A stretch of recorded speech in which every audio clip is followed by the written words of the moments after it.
The woman standing before Yancey Rutherford had lost everything except the tattered dress on her back and the desperate look in her eyes that told him she was running from something far worse than hunger. He studied her face in the dim light of his cabin, high up in the mountains above Evanston, Wyoming, where the summer of 1877 brought tourists seeking cool air and healing waters, but never this far up the treacherous passes where only a man who preferred silence would build his home. "I can work," she said, her voice steady despite the trembling of her hands. "I can cook, clean, mend. I can help with trapping, skinning, whatever you need. I just need somewhere safe to stay for a few weeks until I can figure out what to do next." Yancey set down the beaver pelt he had been stretching and wiped his hands on his leather trousers.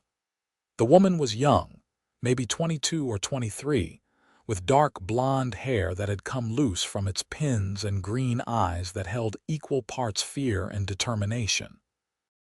She was pretty in a way that would cause trouble in town, which explained why she had climbed 8 miles up a mountain trail to find his cabin instead of seeking help in Evanston proper. "What are you running from?" he asked, his voice rough from days of not speaking to anyone. She flinched. "Does it matter? I can work, I will work. I just need time." "It matters if whoever you are running from is going to show up at my door with guns drawn." Her jaw tightened. "My husband died 3 months ago, cholera. We had a small ranch outside of Green River, but when he died, the bank took it. His business partner, a man named Victor Marsh, said my husband owed him money too. A lot of money. He said I could work off the debt in his saloon." The way she said the word work told Yancey exactly what kind of work Marsh had proposed. "So you ran." "I told him I would rather die. He said he had paid good money for me, and he would collect one way or another. So yes, I ran. I have been running for 2 weeks, sleeping in barns, walking at night. I heard in town that there was a mountain man up here who traded pelts and minded his own business. I am asking you to mind your business a little while longer, just until I can earn enough to get to California or maybe north to Montana." Yancey was quiet for a long moment. He was 30 years old and had spent the last 7 years in these mountains after the war had taken everything he believed in and replaced it with nightmares. He had come west looking for silence and found it among the peaks and pines. The last thing he needed was a woman bringing trouble to his door, but there was something about the way she stood there, shoulders back despite her exhaustion, offering nothing but her word and her labor. No tears, no begging, just honest desperation and a willingness to work. "What is your name?" he asked. Florence Everett. "I am Yancey Rutherford. I do not want trouble, Florence Everett, but I do not turn away people who need help." He gestured to the small cabin behind him. "There is a loft where I store dried meat and extra furs. You can make a bed up there. I have got beans and salt pork cooking. When did you last eat?" Her composure cracked just slightly, relief flooding her features. "Yesterday morning. Some bread I bought in Evanston before I started up the mountain." "Then sit. Eat. We will talk about work in the morning." Florence followed him into the cabin, and Yancey noticed how she assessed everything with quick, intelligent glances. The cabin was one large room with a stone fireplace, a rough-hewn table and chairs, shelves holding supplies and ammunition, and his narrow bed in the corner. A ladder led up to the loft where he stored winter provisions. It was sparse but clean, and he saw her shoulders relax slightly when she realized she had not stumbled into the lair of a madman. He ladled beans and pork onto a tin plate and handed it to her along with a piece of hard bread. She ate slowly, deliberately, like someone who had learned that eating too fast after going hungry would make her sick. He poured coffee into 2 cups and sat across from her. Waiting, when she had finished, she looked up at him. "Thank you. I will earn my keep, I promise you that." "I believe you," Yancey said, and realized he meant it. That first night, Florence climbed the ladder to the loft and made herself a bed among the furs. Yancey lay in his own bed below, listening to the small sounds of her settling in, and wondered what the hell he had gotten himself into. Morning came cold and bright, as mountain mornings did even in summer. Yancey woke to the smell of coffee brewing and found Florence already up, tending the fire and heating water in the kettle. She had braided her hair and washed her face, and in the morning light he could see the exhaustion that lined her features despite her youth. "I found your coffee and assumed you would want some," she said. "I did not know what else to do. Coffee is good," he said, rising from bed. He pulled on his boots and shirt, conscious of her presence in a way he had not been conscious of another person in years. "I check my trap lines every morning. Today I will show you the route, and then you can decide what kind of work suits you." They ate a breakfast of cornmeal mush and dried apples, then set out into the woods. The morning was cool, mist rising from the valleys below, and Yancey led Florence along paths only he could see. He showed her how to check the beaver traps in the creek, how to reset them, how to carry the animals back without damaging the pelts.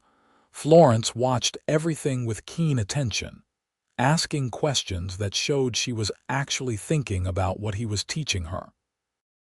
When they reached a trap that held a young beaver, she did not flinch when he showed her how to dispatch it quickly and humanely. "My father was a farmer," she said as they walked to the next trap. "I grew up knowing that death was part of life.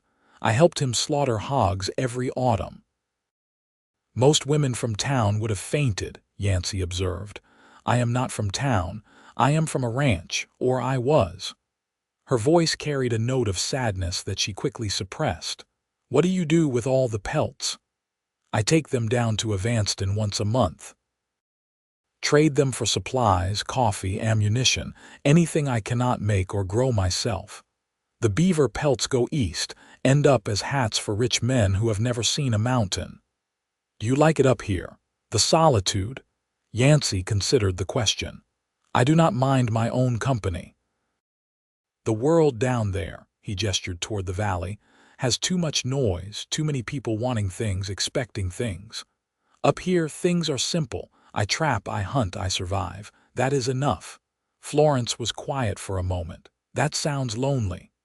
"Lonely is different from alone," Yancey said. "I choose to be alone. I was lonely when I was surrounded by people who did not understand me." She seemed to accept this, and they continued the trap line in comfortable silence. By the time they returned to the cabin, it was mid-morning and Yancey had 4 beavers to skin. He set up his work area outside, and Florence watched as he demonstrated the careful process of removing the pelts without damaging them. "I can learn this," she said. "Show me." He handed her a knife and guided her through the process on the smallest beaver. Her hands were steady and she followed his instructions precisely, asking questions when she was unsure. By the end, the pelt was not perfect, but it was usable. "You learn fast," Yancey said. "I told you I could work." There was pride in her voice and something else, a relief at being useful again. The days developed a rhythm. Florence proved herself capable and uncomplaining, rising early to help with the traps, learning to prepare the pelts, cooking meals that were significantly better than Yancey's usual fare of beans and salt pork.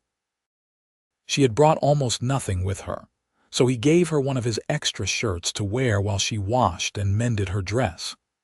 The sight of her in his oversized shirt, sleeves rolled up, hair tied back as she worked the pelts, stirred something in him that he tried to ignore. In the evenings, they would sit by the fire, and slowly, carefully, they began to share pieces of their pasts. Florence told him about growing up on her father's farm in Missouri, about marrying Thomas Everett when she was 19 and moving west with dreams of building a cattle ranch. Those dreams had lasted barely 3 years before cholera swept through Green River, and took her husband along with a dozen other people. "I loved him," she said one night, staring into the flames, "but I am not sure he truly saw me. I was a good wife, a hard worker, someone to share his bed and his dreams. But when I wanted to talk about buying breeding stock or expanding the water rights, he would pat my hand and tell me not to worry about such things." After he died, I learned he had made half a dozen bad business deals, borrowed money from Victor Marsh at rates that were nearly criminal, and mortgaged our land twice over. Everything I thought we were building was built on sand. "That is not your fault," Yancey said. "I know. But it still feels like failure. I should have paid more attention, asked more questions. Maybe I could have stopped him from making such foolish deals with Marsh. Men like Marsh prey on hope and inexperience. Your husband wanted to believe he could build something grand, and Marsh used that against him." Florence looked at him, her eyes reflecting the firelight. "What about you? What did you leave behind when you came up here?" Yancey was quiet for a long time. He had not talked about the war with anyone, had tried to bury those memories as deep as the mountain roots. But something about Florence, about her honesty and her own pain, made him want to share the truth. "I fought for the Union," he said finally. "Joined up in '62 when I was 15, lied about my age. Thought it would be glorious, thought we would fight for a few months and end slavery and everything would be better. Instead, I spent 3 years learning that men are capable of terrible things, that war destroys everything it touches, and that the reasons we start fighting are often forgotten in the blood and mud." He paused, the memories crowding in. "I saw friends die. I killed men I did not hate. By the time it ended, I was 18 years old and felt like I was 100. I went home to Pennsylvania and tried to fit back into normal life, but nothing felt real. People would talk about crop prices or church socials, and all I could think about was the sound artillery shells made when they hit frozen ground." Florence reached across the space between them and touched his hand. The gesture was simple, but it was the first time anyone had touched him with kindness in years. "I came west in '70, he continued. "Worked as a ranch hand, tried mining for a while, moved from place to place looking for something that felt right. Found these mountains 5 years ago and realized the silence here matched the silence inside me, so I stayed." "Are you still silent inside?" Florence asked softly.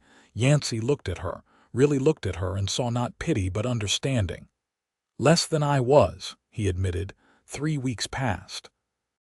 Florence grew stronger, the haunted look fading from her eyes as regular meals and honest work restored her. She learned the rhythms of mountain life, how to read the weather in the clouds, how to find edible plants in the meadows, how to move quietly through the forest. Yancey found himself looking forward to her presence, to the sound of her voice, to the way she laughed when a chipmunk stole food from their supplies. He was falling for her, he realized. It was a slow, steady fall, like snow accumulating on a mountain slope. Each day added another layer, another reason to care. The way she hummed while she cooked, the concentration on her face when she worked a pelt, the intelligence in her eyes when they discussed books, for she had brought one small volume of poetry with her, and they took turns reading aloud in the evenings. But he did not speak of it. She was here out of necessity, running from a bad situation, and the last thing she needed was another man making demands on her. So he kept his feelings locked away and focused on teaching her everything she would need to know to survive on her own when she eventually left. One morning in late July, Yancey went into Evanston to trade pelts. He did not usually bring Florence, worried that someone might recognize her or report back to Marsh, but she insisted on coming this time. "I cannot hide forever," she said. "And I need to find out if anyone is still looking for me. Besides, You will need help carrying supplies back." Yancey could not argue with her logic, though his gut twisted with worry. They loaded the mule with pelts and began the long walk down the mountain. Florence had fashioned herself a split-riding skirt from one of Yancey's old pairs of trousers, and with her sun-browned face and practical clothing, she looked nothing like the desperate woman who had arrived at his cabin a month ago. Evanston sprawled at the junction of the railroad and the old wagon routes, a town of about 1,500 people with ambitions of becoming something grander. The arrival of the Union Pacific had brought prosperity and problems in equal measure. Yancey led them to the trading post where he usually conducted business, a solid building run by a fair-minded man named George Chen, who had come from China to work on the railroad and stayed to build his own empire. "Yancey, I thought maybe you finally got eaten by a bear," George said, grinning. Then he noticed Florence and his expression grew curious. "And you brought company." "This is Florence. She is helping me with the trapping," Yancey said carefully. "Florence, this is George Chen. He runs the best trading post in Wyoming." Florence offered her hand and George shook it with the same respect he showed anyone. "Any friend of Yancey's is welcome. Let me see what you have brought." While George examined the pelts, Yancey gathered supplies: flour, sugar, coffee, ammunition, a new knife to replace one Florence had broken. He noticed Florence looking at a bolt of blue cotton fabric and added it to the pile. "I do not need that," she said quietly. "You need clothes that fit. Consider it wages." George gave him a knowing look but said nothing, tallying up the trade and adding in a fair amount of credit. As they were preparing to leave, the door opened and two men walked in. Yancey felt Florence stiffen beside him and knew immediately that one of them was Victor Marsh. Marsh was a well-dressed man in his 40s, with the kind of polished appearance that came from other people's money. His companion was younger, rougher, with a gun worn low on his hip. Marsh's eyes swept the store and landed on Florence. "Well," he said, his voice oily with satisfaction, "Florence Everett, I have been looking for you." Yancey moved slightly, putting himself between Marsh and Florence. "The lady does not seem interested in being found."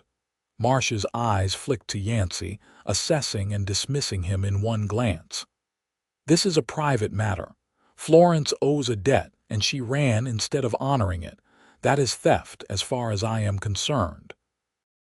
"I owe you nothing," Florence said, her voice steady. "My husband's debts died with him. Wyoming law is clear on that. Your husband signed a contract promising your labor if he could not pay in cash. That contract is still valid." "Show me this contract," Florence said. "Show me my signature on it." Marsh smiled, but there was no warmth in it. "Your husband's signature was sufficient. A man's property includes his wife." "Actually," George said from behind the counter, "Wyoming territory gave women the right to own property and make contracts in their own name back in '69. If Mrs. Everett did not sign the contract herself, it is not binding on her." Marsh's expression hardened. "Stay out of this, Chen." "I do not need a Chinaman telling me about the law." "Then maybe you need a judge to tell you," Yancey said. "Florence says she does not owe you anything. You say she does. Sounds like a matter for the courts." "I am not interested in waiting for courts," Marsh said. He gestured to his companion. "Florence, you are coming back to Green River with me. We can do this the easy way or the hard way." The gunman's hand drifted toward his weapon. Yancey did not carry a pistol in town, but he had his hunting knife and years of experience making quick decisions under pressure. Before the situation could escalate, George pulled a shotgun from under the counter. "There will be no violence in my establishment," George said calmly. "Mr. Marsh, if you have a legal claim, take it to Judge Patterson. Otherwise, I suggest you leave these people alone." Marsh stared at Florence, his face tight with anger. This is not over. You made a commitment and I will see it honored." "I made nothing," Florence said, her voice like iron. "You are a thief and a liar, and everyone in Green River knows it. The only reason you are not in jail is because you have bought off the sheriff. But we are in Wyoming now, not your personal kingdom." For a moment, Yancey thought Marsh might do something stupid, but the man had not built his empire by being reckless. He glanced at the shotgun in George's hands, at Yancey's stance, and made a calculation. "I will see you again, Florence," Marsh said. "Count on it." He turned and walked out, his gunmen following. The door closed behind them, but the tension remained. "You have made a powerful enemy," George said quietly, setting the shotgun back under the counter. "I made that enemy when I refused to work in his saloon," Florence replied. "Thank you, George, for standing up for me," George shrugged. "I do not like bullies. And Yancey here is one of my best customers. Besides, Marsh is wrong. Even if your husband did sign such a contract, which I doubt, it would not be legal. You are not property to be traded." They finished gathering supplies and left quickly, both of them scanning the street for signs of Marsh or his man. The walk back up the mountain felt longer and more dangerous than the descent. Yancey kept expecting to hear the sound of horses behind them, but they made it back to the cabin without incident. That night, Florence sat by the fire, unusually quiet. Yancey could see her thinking, weighing options. "I should leave," she said finally. "He knows you are helping me now." "He will cause trouble for you." "Let him try," Yancey said. "I do not scare easy, and I know these mountains better than any man alive. He wants to come up here and start something. He will regret it." "Yancey, I cannot ask you to fight my battles." "You are not asking. I am choosing." He sat down across from her. "Florence, I have been alone in these mountains for 5 years, and in 1 month you have made me remember what it feels like to care about someone, to want to protect someone. I am not letting Marsh or anyone else take that away." She looked up at him, her eyes bright with unshed tears. "Why? Why do you care what happens to me?" The question hung in the air between them. Yancey could have deflected it, could have claimed simple decency or stubborn pride, but he was tired of hiding from the truth. "Because I have fallen in love with you," he said simply. "I did not mean to. I did not want to complicate your life more than it already was. But somewhere between teaching you to skin beavers and listening to you read poetry by firelight, it happened. And I am not sorry." Florence stood up, crossed the small space between them, and took his face in her hands. "I am not sorry either," she whispered, and kissed him. The kiss was gentle at first, tentative, but it grew into something deeper, something that spoke of loneliness ending and hope beginning. When they finally pulled apart, Yancey rested his forehead against hers. "I do not have much to offer you," he said. "Just this cabin, this mountain, and a life that is hard more often than it is easy." "You offered me safety when I had nothing but my word," Florence said. "You said that was all you needed. You taught me, respected me, and saw me as more than property or obligation. That is more than I ever had in my marriage. That is everything." They held each other as the fire burned low, and for the first time in years, Yancey felt something like peace. The next weeks were the happiest Yancey had known.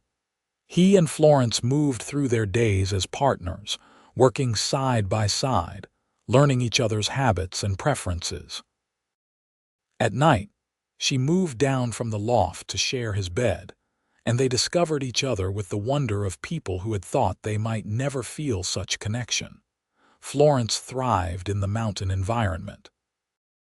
She was not delicate or fragile, but strong and capable, meeting the challenges of frontier life with determination and good humor. She expanded the small garden Yancey had planted, added variety to their meals with wild herbs and plants she identified from a book George had loaned her, and proved to be an excellent shot with the rifle when Yancey taught her to hunt. but the shadow of Victor Marsh remained. In early August, George sent word through a trapper passing by that Marsh had been in town again, asking questions about Yancey's cabin and the routes up the mountain. He had reportedly offered money for information, though George made it clear that the people of Evanston who knew Yancey were not inclined to help a man like Marsh. "He is not going to give up," Florence said when Yancey told her. "Men like him cannot stand to lose, especially to a woman." "Then we need to remove his reason for coming after you," Yancey said.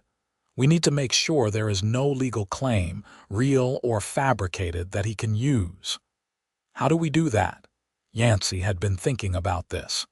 "We go to Judge Patterson. We get a legal ruling that you owe Marsh nothing. And we make it official that you are under my protection." Florence raised an eyebrow. "And how do we make that official?" "We get married," Yancey said. "If you want to. I know it is fast, and I know you buried one husband not long ago. But if you are my wife, legally and officially, Marsh has no claim on you whatsoever." Florence was quiet for a long moment. "Is that the only reason you are asking?" "No," Yancey said honestly. "I am asking because I want to spend my life with you. Because when I think about the future now, I see you in it. But I will not pretend the timing is not practical." She smiled, that beautiful smile that transformed her face. "Then yes. Yes, I will marry you, Yancey Rutherford, for practical reasons and impractical ones." They went to Evanston the next day, this time openly and prepared for confrontation. Judge Roy Patterson was a stern man in his 60s who had been appointed to bring law and order to Wyoming Territory. His office was in the courthouse, a new building that represented Evanston's aspirations to civilization. Yancey and Florence explained the situation, and the judge listened carefully, making notes. When they finished, he sat back in his chair. "I know Victor Marsh," he said. "He runs several businesses in Green River and has a reputation for sharp dealing. Do you have any documentation of this debt he claims you owe?" "No," Florence said. "I never signed anything. My husband might have signed something, but he is dead. Under Wyoming law, I cannot be held responsible for debts I did not personally agree to." "That is correct," the judge said. "However, Marsh could argue that you inherited your husband's estate, debts and all." "There was no estate," Florence said bitterly. "The bank took the ranch. There was nothing left but debt." Judge Patterson nodded. "Then there is nothing for Marsh to claim against. I will issue a ruling to that effect. If Marsh has documentation suggesting otherwise, he can present it to this court. But based on what you have told me and what I know of the law, you owe him nothing." The relief on Florence's face was visible. "Thank you, Your Honor." "Now, you mentioned wanting to get married," Yancey nodded. "Today, if possible, we want everything legal and proper. Do you have a license?" They spent the next hour obtaining the marriage license, finding 2 witnesses among the courthouse staff, and standing before Judge Patterson in his chambers. The ceremony was brief and businesslike, but when Yancey slipped a simple gold band he had purchased from George onto Florence's finger and kissed her as his wife, the moment felt sacred. They were walking out of the courthouse, newly married and armed with legal documentation, when Victor Marsh stepped out of a saloon across the street. His eyes narrowed when he saw them, and he crossed the dusty road with his gunman trailing behind. "Well, well," he said. "The runaway and her mountain man. Come to turn yourself in, Florence." "I came to get a legal ruling," Florence said, holding up the documents. "Judge Patterson has determined that I owe you nothing. If you disagree, you can take it up with him." Marsh snatched the papers from her hand and read through them, his face darkening. "This is garbage. Your husband signed a contract." "Then show it to the judge," Yancey said. "Prove your claim in court like a law-abiding citizen. I do not need to prove anything to you or anyone else. I paid good money and I will collect." She is my wife now, Yancey said quietly. Legally married as of 1 hour ago. Whatever you think you are owed, it ended when she said I do. Leave her alone, Marsh. This is your only warning. Marsh's hand moved toward his coat, but his gunman grabbed his arm. Not here, boss. Not in front of the courthouse. Marsh shook him off, but seemed to regain control of himself. He looked at Yancey with pure hatred. You think marrying her changes anything? You think I am just going to walk away from thousands of dollars? I think you are going to walk away from a debt that never existed, Florence said. My husband may have been foolish enough to trust you, but I am not. You are a con man and a bully, and now it is on record. Marsh crumpled the legal documents and threw them at Florence's feet. This is not over, not by a long shot. He turned and stalked away, his gunman following. Yancey picked up the papers and smoothed them out. We should get back to the mountain. They stopped at George's trading post to share the news of their marriage. George congratulated them warmly and gave them a bottle of whiskey and a bag of peppermints as a wedding present. As they were leaving, he pulled Yancey aside.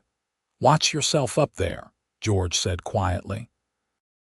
Marsh is talking big in the saloons, saying he has been cheated, that you stole his property. Some men are listening. Let them listen, Yancey said. Anyone who comes up that mountain looking for trouble will find more than they bargained for. I know you can handle yourself. Just be careful. And if you need help, send word. The walk back to the cabin took most of the afternoon. Yancey noticed Florence touching her wedding ring frequently, as if reassuring herself it was real. When they reached the meadow below the cabin, he stopped. Wait here a moment, he said. He went ahead, checking the area around the cabin for signs of intruders. Everything looked undisturbed. He went inside, found the cabin exactly as they had left it, and returned to where Florence waited. All clear, he said, then swept her up in his arms. And since this is our wedding day, we should do things properly. He carried her across the threshold of the cabin while she laughed, and set her down gently inside. The afternoon sun streamed through the windows, painting everything gold. They had survived the confrontation with Marsh. They were legally married, and for this moment at least they were safe. I love you, Florence Rutherford, Yancey said, savoring her new name. I love you too, she replied, pulling him close. My mountain man who said my word was all he needed. They celebrated their marriage quietly that night, just the two of them and the mountain and the stars. It was not the grand wedding Florence might have imagined as a girl, but it was real and it was theirs. The peace lasted exactly 4 days. Yancey was checking the northern trap line while Florence stayed at the cabin working on her new dress from the blue fabric. He had just reset a trap when he heard the distant sound of horses. Multiple horses coming up the mountain. He moved quickly through the forest, staying low and quiet, working his way back toward the cabin. Through the trees, he could see 4 riders approaching the clearing. Victor Marsh led them, with his gunman and 2 other rough-looking men Yancey did not recognize. Yancey circled around, coming in from above the cabin where he could see everything. Florence had heard the horses too and stood in the doorway, the rifle in her hands. She looked calm and ready. Marsh reined in his horse 20 feet from the cabin. Florence, come out here. I am right here, she called back. Say what you came to say. I came to collect what is owed to me. You can come peaceful or you can come hard, but you are coming. I am not going anywhere, Florence said. I do not owe you anything, and I have the legal documents to prove it. I do not care about your papers or your mountain man husband. You are coming back to Green River. No, Florence said simply. Leave now before this gets worse. Marsh nodded to his men. 2 of them dismounted and started toward the cabin. Florence raised the rifle. Stop right there. They kept coming. Florence fired a shot into the ground in front of them. The men jumped back, reaching for their guns. The next one will not be a warning, Florence said. Yancey chose that moment to make himself known.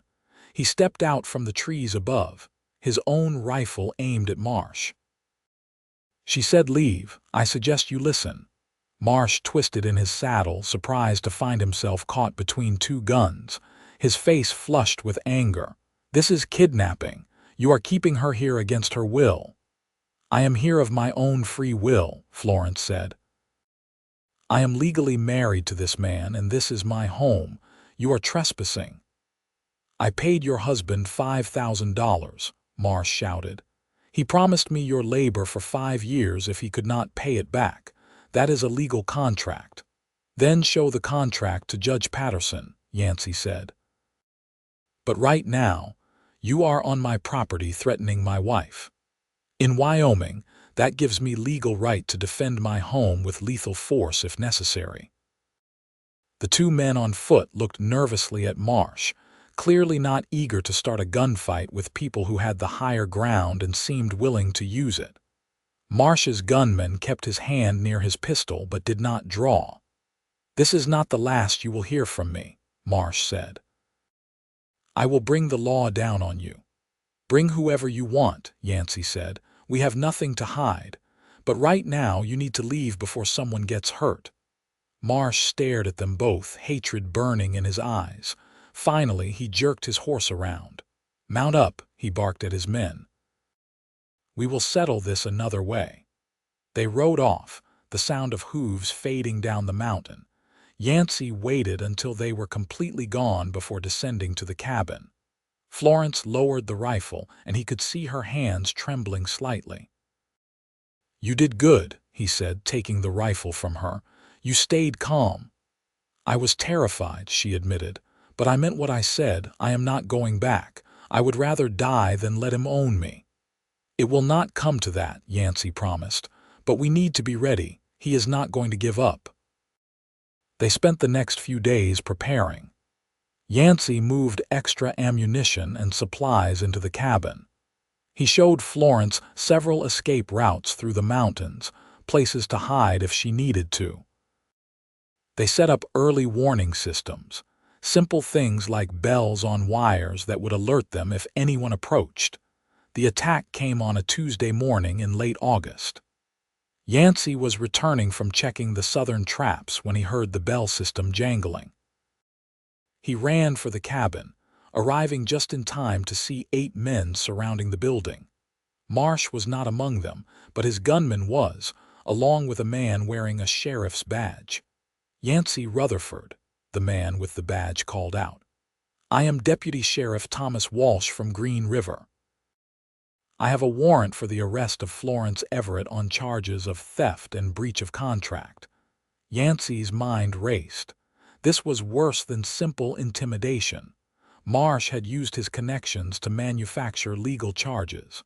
"Can I see the warrant?" "Soon as you send the woman out," Walsh said.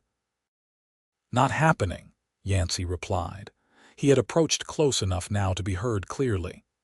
"If you have a warrant, you can show it to me, and then we can all ride down to Evanston and see Judge Patterson about it." "I do not need permission from a Wyoming judge. This warrant is from Green River, which is in Sweetwater County. We are in Uintah County now. Your jurisdiction ended about 30 miles back." Walsh looked annoyed. "The law is the law wherever you go." "That is not how it works, and you know it," Yancey said. "If you want to arrest Florence, you need to go through proper channels. Get a request to Judge Patterson in Evanston. He will review your warrant and determine if it is valid." "We are not here to debate legal procedure," Walsh said. "Send the woman out." Through the cabin window, Yancey could see Florence loading rifles. She caught his eye and gave a slight nod, telling him she was ready for whatever came next. "I will tell you what is going to happen," Yancey said, his voice carrying across the clearing. "You are going to take your men and leave my property. Then you are going to go to Evanston and present your warrant to Judge Patterson. If he determines it is valid, we will cooperate fully with a proper arrest. But you are not taking my wife anywhere based on a piece of paper from a corrupt sheriff in Green River. Your wife is a criminal, Walsh said. My wife is a woman who refused to be sold into prostitution to pay off debts she did not owe. Victor Marsh is trying to use the law to do what he could not do any other way. I am betting that warrant is either forged or based on false testimony. Walsh's hand moved toward his gun. I am running out of patience, Rutherford. Then leave, Yancey said. Because I promise you, if shooting starts, some of you are not walking away from this mountain. Is whatever Marsh is paying you worth dying for? The men with Walsh shifted uncomfortably. They had signed on for an easy arrest, not a potential gunfight with a mountain man on his own territory. Yancey could see the calculation in their eyes. Walsh saw it too. His authority was slipping. This is your last chance. Surrender the woman or face the consequences. The shot that rang out did not come from Yancey or Florence. It came from the trees to the east, and it kicked up dirt 2 feet in front of Walsh's horse. The animal reared, nearly throwing the deputy. George Chen emerged from the forest, rifle in hand. I heard there was trouble up here. Thought I would come see for myself. Behind him came 3 more men, all of them armed. Yancey recognized them as trappers and mountain men who traded with George, men who valued independence and did not take kindly to bullies. This is law business, Walsh said, trying to regain control. Interfering with an arrest is a crime. Then arrest us, George said cheerfully. Of course, you would have to explain to Judge Patterson why you crossed county lines to serve a warrant without proper authorization, and why you brought 8 men to arrest 1 woman, and why you are working for a man who is known across 3 territories as a cheat and a fraud. Walsh looked at the men with him, at the growing opposition, and made a decision. This is not over. We will be back with proper authority. You do that, Yancey said. But next time, come with legitimate law, not hired thugs wearing badges. They left, and only after they were completely out of sight did Yancey allow himself to relax. George and his friends approached the cabin, and Florence came out to greet them. Thank you, she said to George. How did you know? Word travels fast. Someone saw Marsh hiring men in town. I figured he was planning something stupid, so I gathered some friends and came up to even the odds. I owe you, Yancey said. You owe me nothing, George replied. Marsh has been pushing people around for years. It is time someone pushed back. Besides, Florence makes the best venison stew I have ever tasted. I am just protecting my future dinner invitations. Despite the tension, everyone laughed. The trappers stayed for a meal, sharing news and gossip from the valleys below. They confirmed what Yancey had suspected. The warrant was likely fabricated, and even if it was not, it had no legal standing outside of Green River where Marsh owned the sheriff. He will not stop, one of the trappers, an old man named Samuel, said. Men like that cannot stand to lose face. He has told everyone in 3 counties that he is going to collect what he is owed. If he backs down now, his reputation is finished. So what do we do? Florence asked. You go on the offensive, Samuel said. You stop defending and start attacking. File charges against him.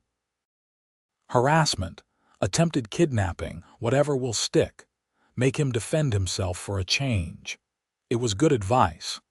The next day, Yancey and Florence rode to Evanston with George and presented their case to Judge Patterson.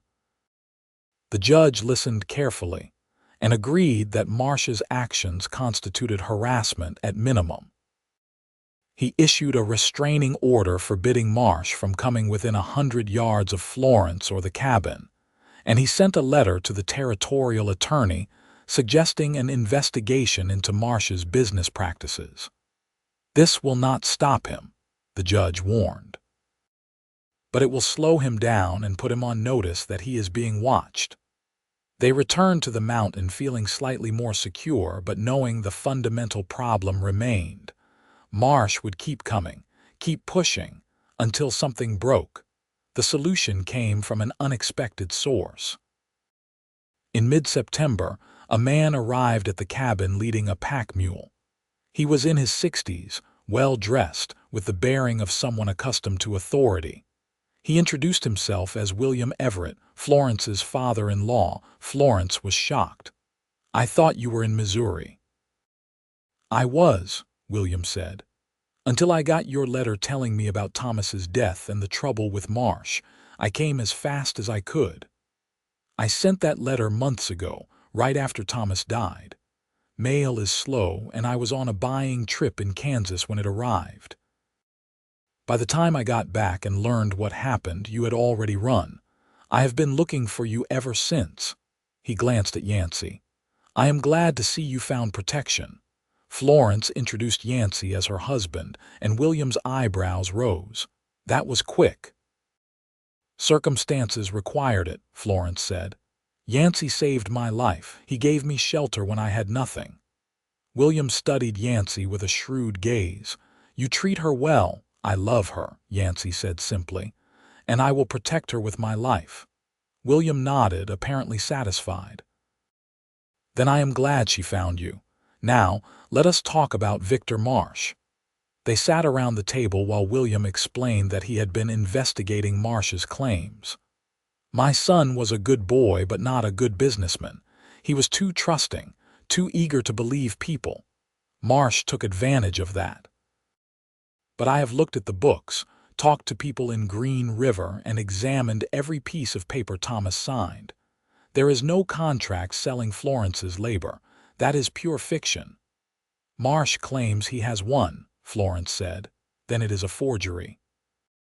"Thomas never signed anything like that, and even if he had, it would not be legal. I am prepared to testify to that in any court." "That helps," Yancey said. "But Marsh is not fighting this in court. He is using threats and intimidation." "Which is why I brought this," William said, pulling out a thick envelope. "This is a lawsuit I am filing against Victor Marsh for fraud, defamation, and extortion. I am also offering to pay off any legitimate debts Thomas owed him at a fair interest rate in exchange for a full release of all claims against Florence." "He will not accept," Florence said. "This is not about money anymore. It is about winning." "Then we will fight him in court and in the newspapers and anywhere else necessary. I am a wealthy man, Florence. I can afford lawyers and investigators and time. Marsh operates on credit and reputation. A sustained legal fight will destroy him." For the first time in months, Yancey saw real hope in Florence's eyes. "You would do that for me? After I married someone else, after everything?" William smiled sadly. "You were my daughter-in-law. I should have done more to help you when Thomas died. I should have come sooner. Let me do this now." They spent 3 days planning strategy. William would return to Green River and file the lawsuit, making enough noise that Marsh would have to respond through legal channels.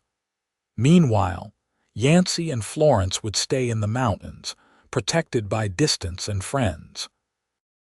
If Marsh made any move against them, it would only strengthen their legal case. Before he left, William took Yancey aside. "Thank you for protecting her. Thomas was my son and I loved him, but I know he was not the husband she deserved. You seem like a better man." "I just try to see her as she is," Yancey said. "Smart, capable, strong. She does not need someone to make decisions for her. She needs a partner." "Exactly," William said. "Keep being that and you will have a good life together." William's lawsuit hit Green River like a thunderstorm. Within a week, stories were circulating about Marsh's business practices, his forged documents, his attempts to essentially kidnap a woman to work in his saloon. The territorial newspaper picked up the story, framing it as a tale of frontier justice and a woman's fight for independence. Public opinion turned against Marsh. His carefully built reputation crumbled as people who had been afraid to speak out before came forward with their own stories of his cheating and intimidation. Within a month, he had lost contracts, lost credit, and lost the protection of the corrupt sheriff, who suddenly wanted nothing to do with him. In October, word reached the mountain that Marsh had left Green River, heading to California to start over somewhere people did not know his name. The threat that had hung over Florence for months simply evaporated. They celebrated quietly, not quite believing it was over. But as days turned into weeks with no sign of Marsh or his men, the tension finally eased. They could build a life without constantly looking over their shoulders. Winter came to the mountains, and Florence experienced her first season in the high country. Yancey had worried she might find it too harsh, too isolating, but she thrived. They spent long evenings by the fire, reading, talking, making plans for the future. Florence learned to snowshoe and helped Yancey with the winter trap lines. She was better company than he had ever imagined, matching his silences with comfortable quiet and his rare conversations with intelligent responses. In January, Florence discovered she was pregnant. They had hoped for children but had not expected it so soon. Yancey found himself overwhelmed with joy and terror in equal measure. He was going to be a father. He was going to bring a child into this harsh world. "We will be fine," Florence assured him, her hand on her still flat stomach. "Women have been having babies in difficult places since the beginning of time. And I will have you. That is all I need." They spent the winter preparing, building a proper cradle, accumulating baby clothes from trips to Evanston, talking to other mothers about what to expect. George's wife, a competent woman named Mary, promised to come up when Florence's time came to help with the delivery. Spring arrived with muddy trails and rushing streams. Yancey worked to expand the cabin, adding a small second room for the baby. Florence planted a larger garden, determined to have fresh vegetables through the summer and fall. They were building something real, something lasting. In May, William visited again, bringing news that Marsh had been arrested in Sacramento for fraud. "He will not be bothering anyone for a long time," William said with satisfaction. He also brought a generous gift for his future grandchild and an offer that surprised them both. "I am getting older," he said. "The ranch in Missouri is too much for me to handle alone. I would like to sign it over to you, Florence. You and Yancey. It is your inheritance from Thomas, the one thing Marsh could not take away." Florence looked at Yancey, and he could see her thinking. The ranch represented stability, a future for their child. But it also meant leaving the mountains, leaving the life they had built. "Can we think about it?" she asked her father-in-law. "Of course. The offer stands whenever you are ready." After William left, they talked late into the night. "I would not ask you to leave if you do not want to," Florence said. "I know what these mountains mean to you." Yancey looked around the cabin, at the life they had created. He had come here seeking silence and solitude, trying to escape memories of war and death. But Florence had given him something better, a reason to engage with the world again, to build instead of just survive. "I do not need the mountains," he said. "I need you. If you want to raise our child on a ranch with space and opportunity, then that is what we will do. This cabin will always be here if we want to come back in summers. Are you sure?" "I am sure that wherever you are is where I want to be." They decided to stay through the birth and make the move to Missouri the following spring. Florence's time came in late June, during a thunderstorm that matched the intensity of her labor. Mary Chen came up as promised, bringing experience and calm confidence. Yancey paced outside for hours, listening to Florence's cries and feeling utterly helpless. When he was finally allowed back inside, he found Florence exhausted but smiling, holding a tiny bundle wrapped in blankets. "It is a boy," she said. "A healthy, loud boy." Yancey took his son carefully, awed by the tiny, perfect features, the small, grasping fingers. "He is beautiful." "We should name him Thomas," Florence said, "after his uncle. It seems right." "Thomas Rutherford," Yancey said, testing the name. "I like it." The baby opened his eyes and looked directly at Yancey, and in that moment any remaining walls around his heart crumbled completely. This was his son. His family. The future he had never thought he would have. They spent that summer in the mountains, letting Florence recover, letting young Thomas grow strong before the journey ahead. It was a golden time, full of small discoveries and quiet joy. Yancey taught Florence to fish in the high lakes. They picnicked in meadows full of wildflowers. They watched their son discover the world with wondering eyes. In September, they began preparing for the move to Missouri. It was bittersweet, leaving the cabin that had sheltered them, but they were not fleeing this time. They were moving forward by choice, toward a future they would build together. George and Mary threw them a farewell party in Evanston, attended by all the trappers and mountain men who had become friends. There were gifts for the baby, advice for the journey, and promises to visit. Samuel, the old trapper, pulled Yancey aside. "You did good, son," he said. "Found yourself a fine woman and built a family. That takes more courage than living alone in the mountains." "I am not sure about that," Yancey said. "I am. Anyone can run away. It takes a brave man to stay and build something." The journey to Missouri took 6 weeks, traveling slowly to accommodate the baby and Florence's need to rest. They followed the railroad part of the way, then took river boats and stage coaches. It was strange being around so many people after months in the mountains, but Florence was a steadying presence, handling each challenge with calm competence. Williams Ranch was outside of Independence, Missouri, a substantial property with good land and established herds. The house was larger than anything Yancey had ever lived in, with real glass windows and wood floors. It felt too grand for a mountain man and a rancher's daughter. "We will make it ours," Florence said, walking through the rooms. "We will fill it with life and love and make it home." William stayed with them through the first month, teaching Yancey the business of running a cattle ranch. It was different from trapping, but Yancey found he had a knack for it.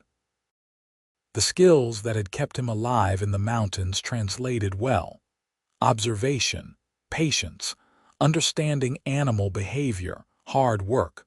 Florence took to ranch management like she had been born to it. She organized the household, worked with the ranch hands, kept the books, and still found time to care for Thomas.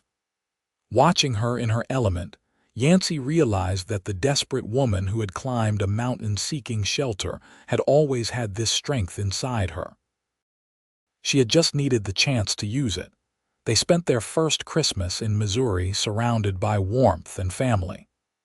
William had invited neighboring ranchers, and the house was full of laughter and music. Yancey found himself actually enjoying the company, telling stories about mountain life that fascinated the dinner guests. "You have changed," Florence said that night as they prepared for bed. "You are not as silent as you used to be." "I found things worth talking about," Yancey said, pulling her close. "I found reasons to engage with the world again." In the spring, Florence discovered she was pregnant again. This time, the pregnancy was easier, more anticipated. Their daughter arrived in December, during the first snow, with William's help and a local midwife in attendance. They named her Rose, and she had her mother's green eyes and her father's dark hair. The years passed in a rhythm of seasons and growth. The ranch prospered under their management.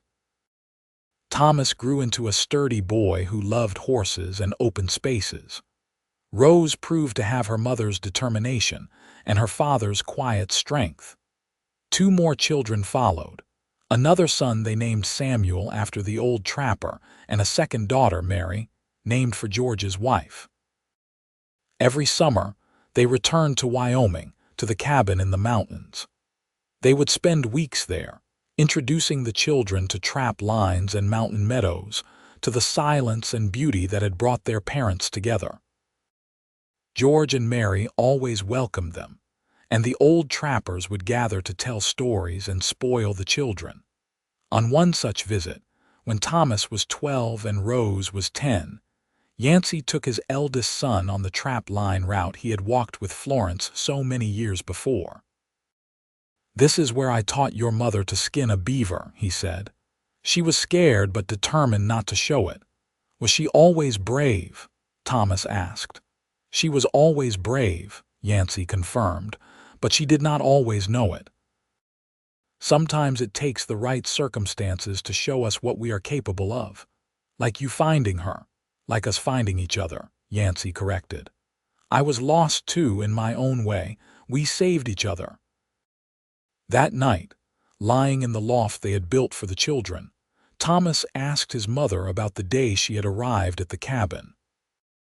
Florence gathered all 4 children close and told them the story, not shying away from the difficult parts but also emphasizing the kindness, the trust, the love that had grown from desperate circumstances. "Your father asked me what I could offer," she said. "I had nothing but my word. And he said that was all he needed. That was the moment I knew I had found someone special, someone who saw me as I truly was and valued that." "We are glad you found each other," Rose said seriously. "Otherwise, we would not be here." "Exactly," Florence said, kissing her daughter's forehead. "So remember, sometimes the hardest moments lead to the best things. Sometimes running away is actually running toward something better." As the children slept, Yancey and Florence sat outside, watching the stars over the mountains. "Do you ever regret it?" Yancey asked. "Leaving your first life, going through all that hardship?" "Not for a moment," Florence said.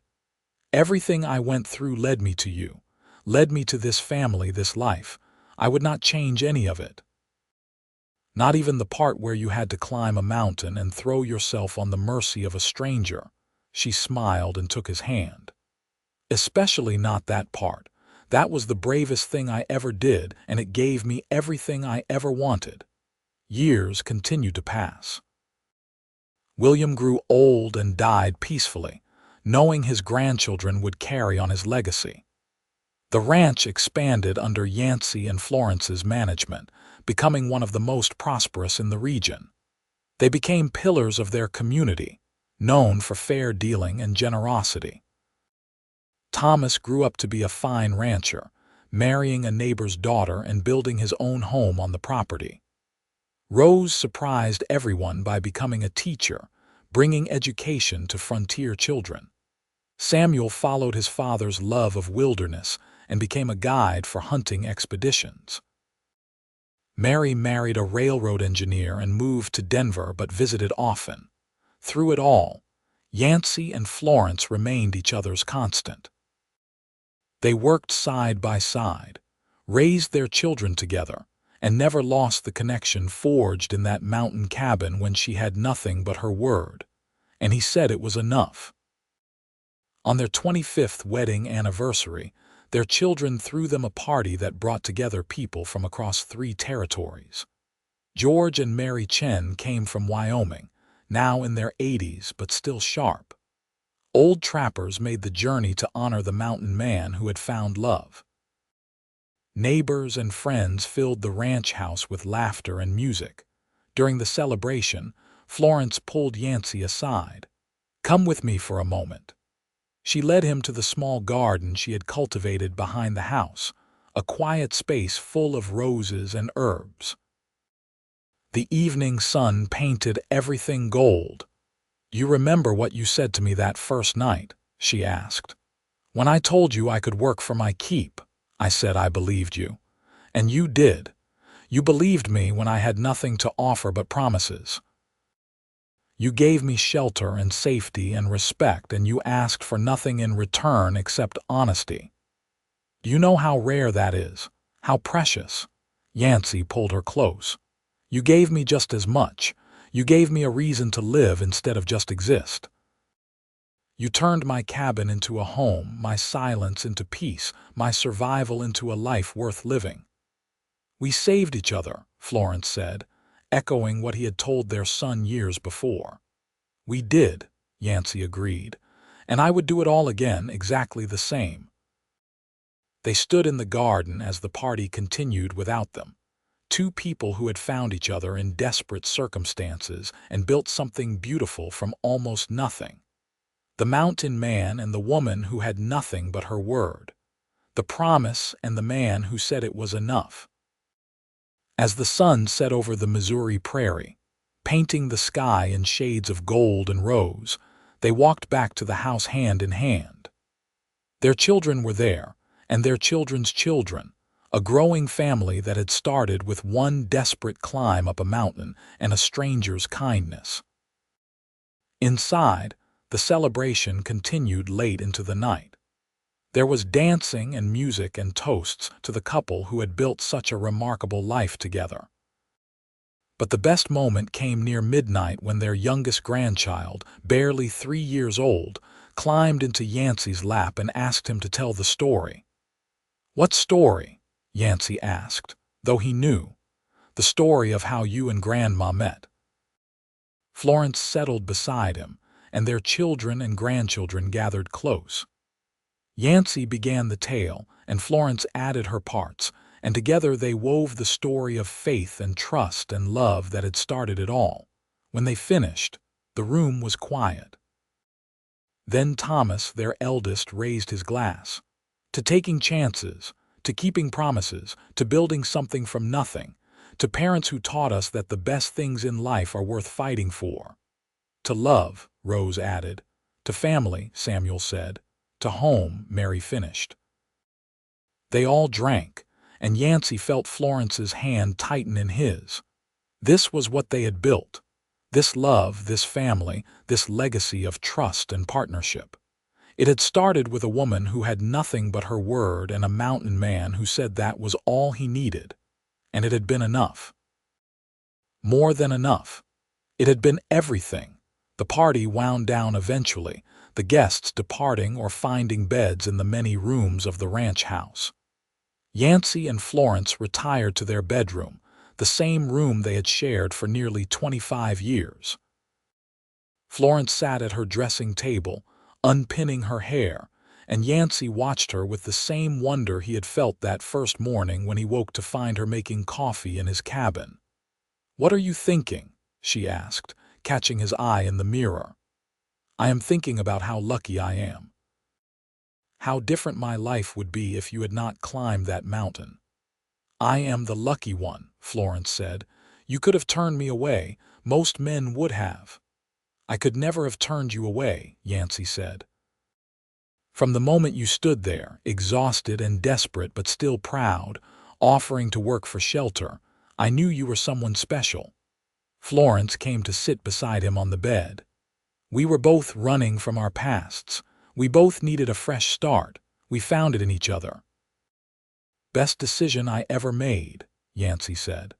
"Believing your word, taking that chance. Best decision I ever made was climbing that mountain to find you." They lay down together, fitting into each other's arms the way they had for thousands of nights. Outside, the prairie stretched under the stars. Far to the west, the mountains they both loved rose toward the sky. And here in this bed, in this house, in this life they had built together, everything was exactly as it should be. The years continued to be kind to them. They aged gracefully together, still working the ranch though their children took on more responsibility. They still made the summer trek to Wyoming when they could, though eventually the journey became too difficult. Instead, they invited George and Mary to visit Missouri, and the old friends would sit on the porch and remember the wild early days. Yancey never lost the skills that had kept him alive in the mountains. He taught them to his children and grandchildren, passing on a legacy of self-reliance and respect for the wilderness. Florence became known throughout the region for her business acumen and her kind heart, helping other women who found themselves in difficult circumstances, always offering a hand up rather than charity. On their 40th anniversary, when Yancey was 70 and Florence 62, they took one last trip to the mountain cabin. Their children worried it was too much for them, but they insisted. George and Mary met them in Evanston, and together the four old friends made the climb that had once been so easy and now required frequent rests and determination. The cabin stood just as they had left it, weathered but sturdy. Yancey had paid a local man to maintain it over the years, keeping the roof sound and the walls sealed. Walking inside felt like stepping back in time. "This is where it all started," Florence said, touching the rough table where they had shared that first meal. "This is where I stopped running and started living." They spent 3 days there, moving slowly, savoring every moment. They walked the old trap lines, though they set no traps. They sat by the creek where Yancey had taught Florence to work beaver pelts. They lay under the stars and talked about everything and nothing, the way they had in those early days. On the last night, as they prepared to descend the mountain for the final time, Florence asked Yancey if he had any regrets. "Only one," he said. "I wish I had more years ahead to spend with you."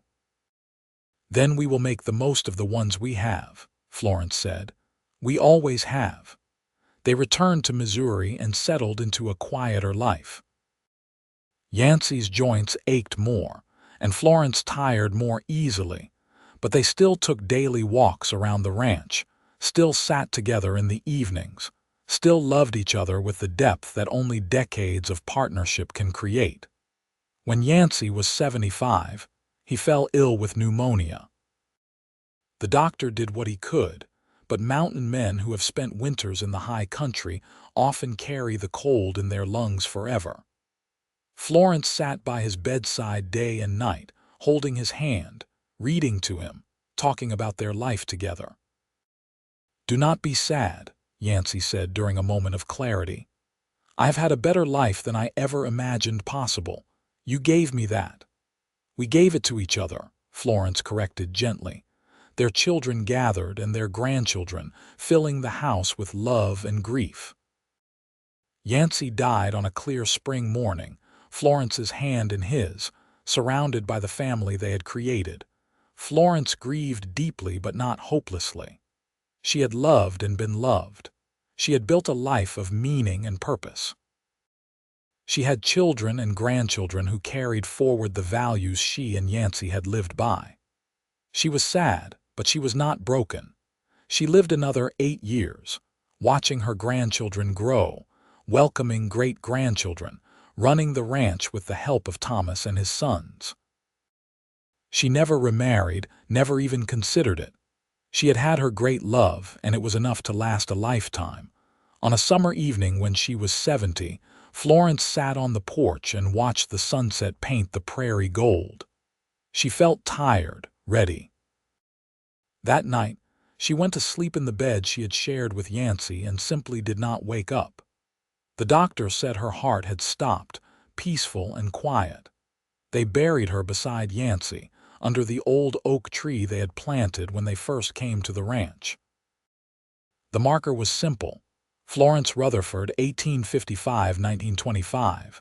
She kept her word. Next to it, Yancey's marker read, Yancey Rutherford, 1847–1922. He said it was enough. Their children made sure the mountain cabin was preserved, turning it into a family retreat where future generations could visit and learn the story of how their family began. George and Mary's children maintained the connection, and the two families remained close across the generations. The ranch continued to prosper, run by Rutherfords who carried forward the values of hard work, integrity, and partnership that Yancey and Florence had embodied. Every child born into the family learned the story of the woman who had nothing but her word, and the mountain man who said that was all he needed. It became a family legend, told and retold, each generation finding new meaning in it. Some focused on Florence's courage in running from an impossible situation. Some emphasized Yancey's kindness in helping a stranger. Some saw it as a love story. Some as a tale of frontier survival. But the core truth remained constant. Two people, both running from pain, had found each other in the wilderness and built something beautiful. They had taken a chance on trust, on partnership, on love. And that chance had created a legacy that lasted far beyond their years. In the end, Florence had been right that first night in the cabin. She could work, she could contribute, she could earn her keep. But she had given Yancey so much more than labor. She had given him purpose, family, joy, and a love that transformed his life. And Yancey had been right too. Her word had been enough. Her promise to work, to contribute, to try, had been backed up by action and character and strength. She had kept every promise she ever made to him, and he had honored every promise he made to her. Their story became a reminder that sometimes the hardest moments lead to the best outcomes, that running towards something is braver than running away, that trust and faith can build foundations stronger than stone, that love, real love, is a partnership of equals who choose each other every day. The woman with nothing but her word and the mountain man who said that was all he needed had proven that sometimes the simplest promises are the most profound. That belief in another person can change everything. That two people, if they truly commit to each other, can build a life, a family, a legacy that lasts for generations. And in a world that often felt harsh and unforgiving, especially on the frontier, their story was a reminder that kindness still mattered. That seeing people for who they truly are, rather than what society says they should be, can unlock potential that changes lives. That sometimes all someone needs is a chance, and all you need to give that chance is faith in their word. It was a good story, a true story. And it was theirs forever.